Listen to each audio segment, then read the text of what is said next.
The EVO exoskeleton is designed to fit ergonomically and naturally track your movements while improving endurance and reducing injury.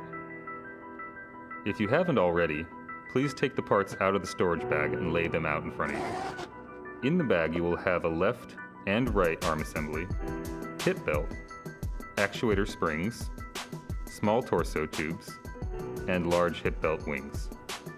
EVO comes pre-assembled with the following soft goods: arm cuffs, a standard hip belt which consists of a lumbar pad, 2 hip pads, and webbing assembly.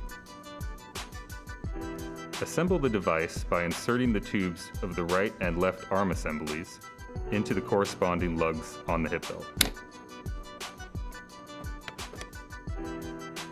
Look for the L and R indicated on the back of the torso pad. By default, the arm assemblies should be installed in the inner lug sockets. As a quick note, when I talk about the left and right of the device, it's from the point of view of the EVO user. When I say right, it's this side. And when I say left, I mean this side.